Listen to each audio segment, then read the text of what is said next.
A couple of weeks back, we had a tournament for beginners, and it was won by Siddhant. So let's see all his four games and how his tournament went. Let's see the first round game by Siddhant. We had four rounds. This was the first round. He was facing Donetslav Ishiga. He started with e4, e5. Now, one thing you'll see most common among people who just started playing or beginners is they try for the scholar's mate. Scholar's mate is queen out, bishop out, and then checkmate. So this is what Siddhant tries here. And Ishika actually makes a mistake right away. So here Siddhant's threat is queen takes pawn. So Ishika should just play knight c6, right? But then she just plays g6, which should not be played now. It should be played one move later. And it's played now, which allows queen takes pawn check, and the rook is gone. This makes it very easy for Siddhant. After queen e7, queen takes rook. The full rook gone. Queen goes back. Queen takes knight.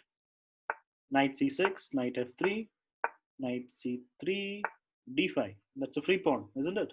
Yeah. Knight takes was better. Okay. Another knight, free knight. And bishop c4. Now he's threatening queen f7 checkmate, which Ishika actually misses. She goes for the pawn. But then she did not see what white's threat was. White's threat was queen f7. And that's how Siddhant won the first round. It was an easy start for him because right after g6, he got a rook and then he got an easy game. Let's see his second round game. He was facing Shriya and he was again white in the second round. e4. He started with the same idea, knight f6. Even Shriya makes a mistake here. Instead of defending the pawn with knight c6 or d6, knight c6 is better.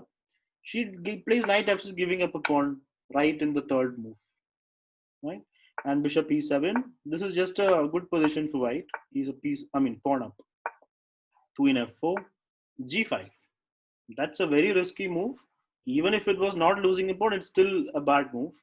But here she's even losing the pawn, isn't it? Because this pawn is defended, so there's no point of taking here and all. Just queen takes pawn check, correct? Queen takes pawn check, king h8. For absolutely no reason, Shriya gives up the g pawn. And now the king is not safe. Bishop b5, a6, bishop goes back, h6. Queen takes another free pawn. So h6 was another mistake. Shriya gives up a pawn again. Takes, king moves, d3, getting the bishop out. So one thing you'll see in his game is he takes out his pieces at the right time. So queen h3, attacking the knight. The queen was attacked, so he moves it back. Here Shriya has a nice little move. She can play d5 and keep an eye on the queen with the bishop. Okay, she goes for knight e5, defending it, but that's just an exchange. Now bishop h6, rook moves. Okay, rook doesn't move, which means he gets a rook. Queen check. And that's a nice move. Queen h8 check was a very good move, right? It's a fork. Pawn takes, knight takes, d6.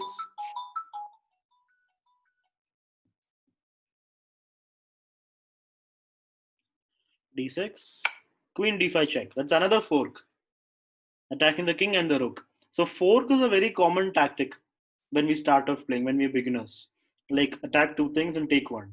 Right? Here it's attacking the queen's attacking the king and the rook. So when king moves, you take the rook. And of course, bishop cannot move because we'll still just take the bishop with check. But that might have been better. The king moves, queen takes rook. Bishop takes pawn. Exchange of queens offered. He doesn't go for it, it goes for the pawn. c5. Queen exchange now offered by him. Now he exchanges and goes for the. That's a free piece. Knight b6 is a mistake. Bishop takes knight, right? But Shriya misses it. So you can see that even Siddhant, who won the championship, is making silly mistakes, like giving up a piece for free. And how does these mistakes happen? When you play fast, these things happen. So here he has two rooks up, and he has a bunch of pawns to promote. So he should just play calmly, like play knight c3, knight d5, start pushing the pawn, get a queen. So when you're winning, it's even more important to take your time and play calmly. So otherwise, mistakes happen. Bishop goes back, knight d5 check. And he castles, and this is where Shreya resigns. Because, I don't know, maybe she feels that there's no way to fight back because the knight's in a good square, two rooks up, and a lot of pawns. But she chooses this moment to resign. So that was the second round game. Let's go to his third round. Third round, he faced Bruno. Let's see what happened. He was black, e3, e5. So Bruno has given him the sender just like that. Like playing moves like in the corner like h4 and e3 is not good. You want to play pawn moves in the center and take out your pieces towards the center. Center is a main part of the chessboard. Whoever controls the center will have a better say on what happens over the board. Bishop b4, c3, bishop back, b4, knights attacked, castles, castles, knight g5, d6, h6, knight goes back. So till now, no silly blunders from both sides. They have moved pieces a little bit here and there, but nobody has blundered any piece yet. Bishop c4 is a very nice, bishop f5, very nice move, right? It's attacking the queen. And if pawn moves, then you will just take it. So queen moves back, queen e7. So you can see that Siddhant has taken out his pieces in a well organized manner. The only problem is knight is out of play. It cannot come back so easily. That's the only problem in the position. Knight a3, queen d, queen e6, bishop b2, queen b3. Okay, so Siddhant finds a way to make use of this knight. Queen takes, knight takes is what he's thinking. Knight c2, that's a free piece. So here I think Bruno panics. He doesn't want to exchange queens. So he does something like this and loses the piece. So basically this queen is attacking the bishop as well. So Bruno should have played queen c1 if you didn't want to exchange queens. If you want to exchange, you can play queen takes queen. That's also fine. He goes for knight c2, which is a full piece. White can play bishop takes or queen takes b2. Both are good.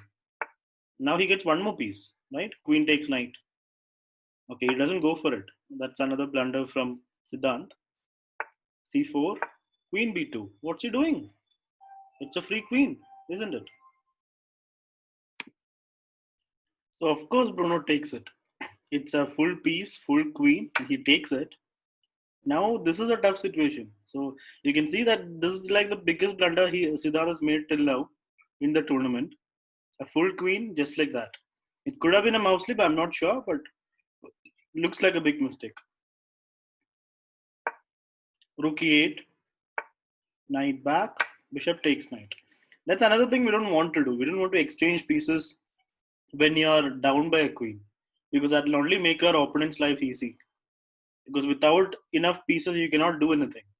If you exchange of whatever little piece we have left, then it becomes very difficult to make threats. c6, knight comes back, exchange, again exchange. Now f5, attacking the bishop, bishop goes back, g5. So he is going for it. Bishop takes pawn. That's a blunder, right? It's a full piece.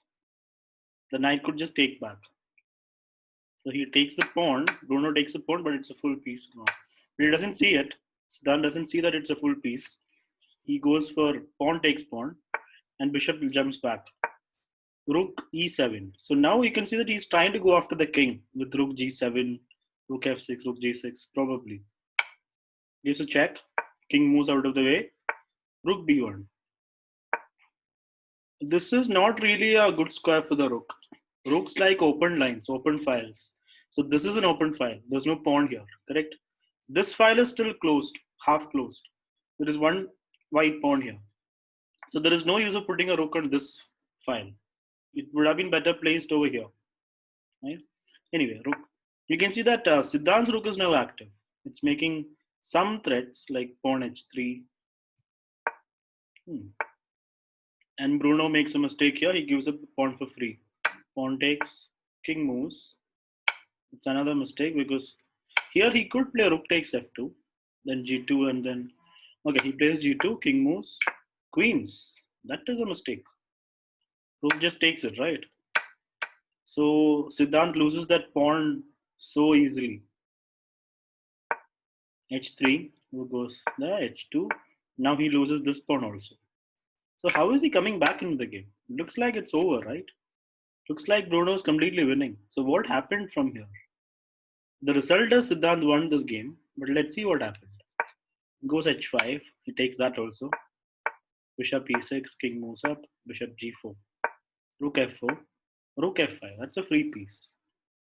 Bruno's trying to exchange of the rooks, but it won't be an exchange of rook. He'll just take the bishop, right? F3, rook g2 check, king moves, rook g3. This is how Bruno lost his game. He lost the queen just like that. He moves to a square, which is not safe, and now Siddhant happily takes the queen. He's back in the game. Now he's winning. Siddhant is up by a bishop and knight, basically. He gives up a knight just like that. He gives.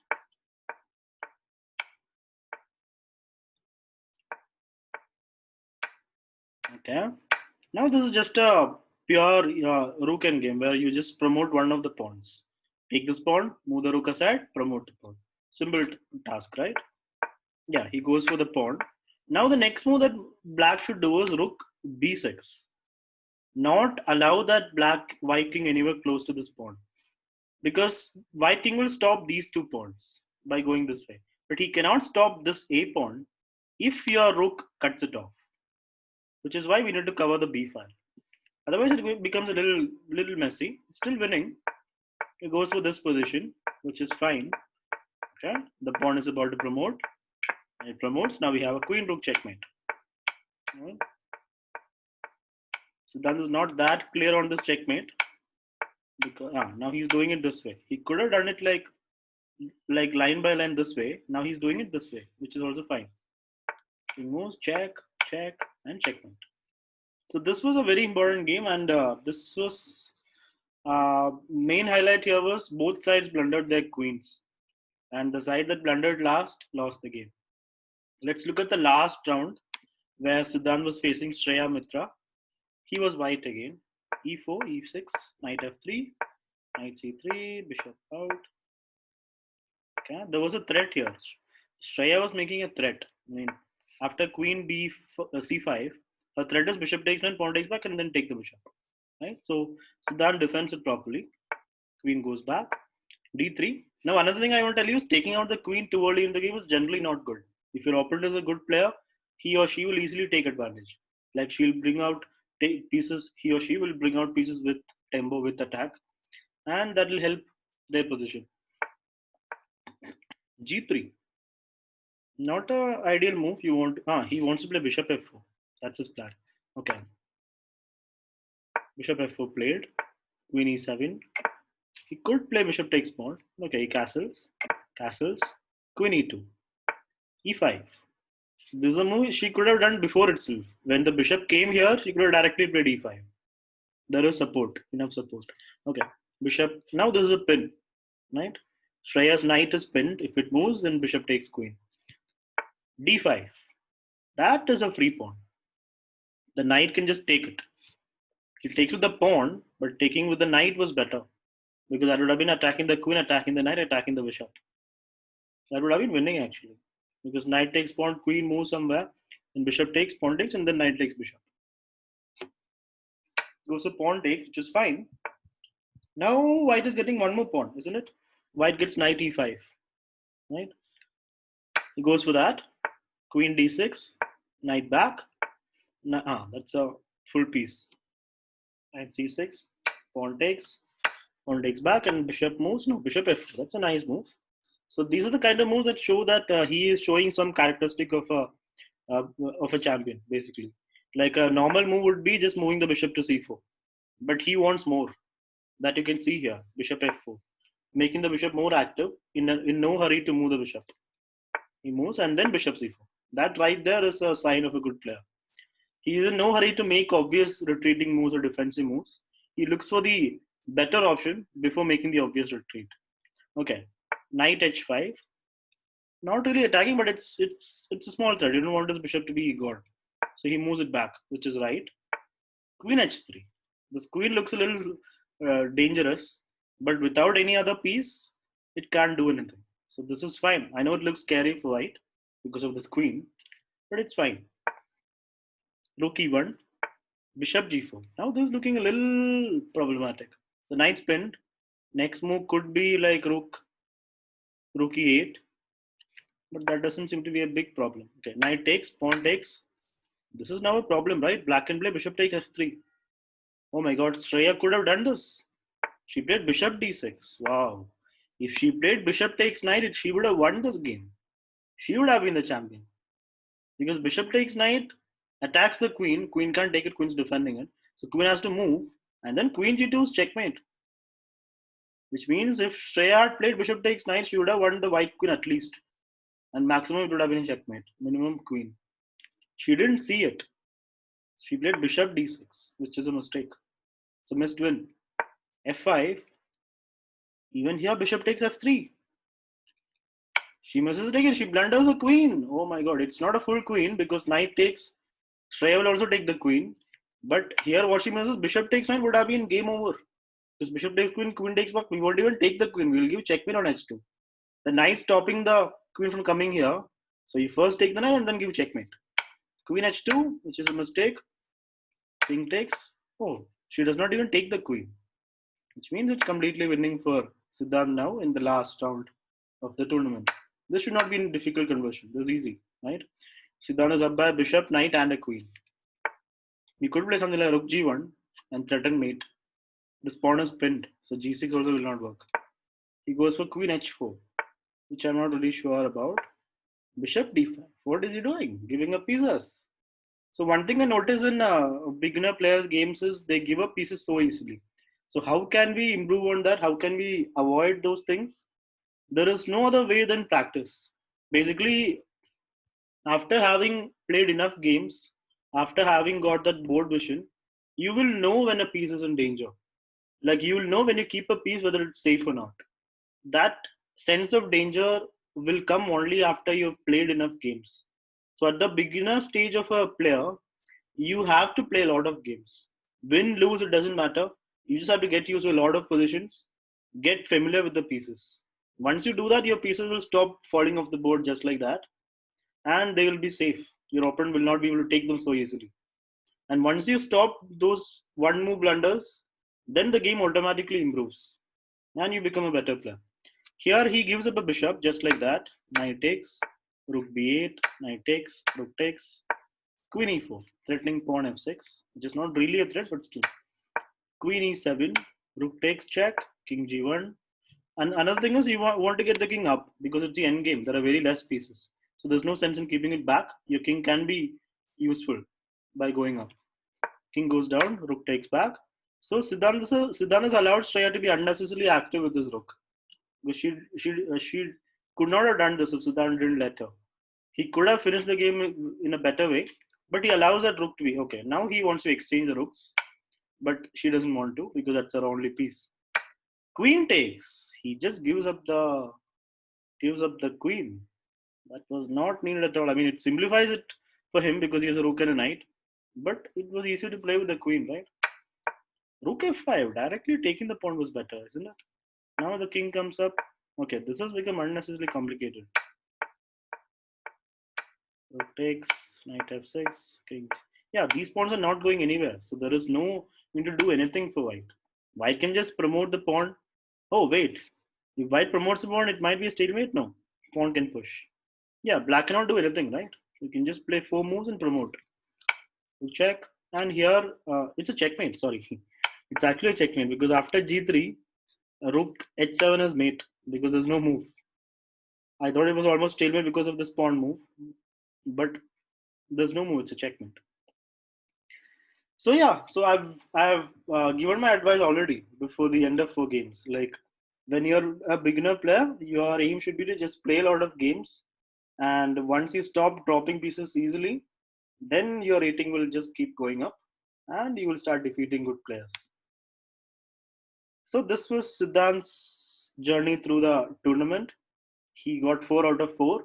There were some tense moments, some challenges, but he went through each of them properly.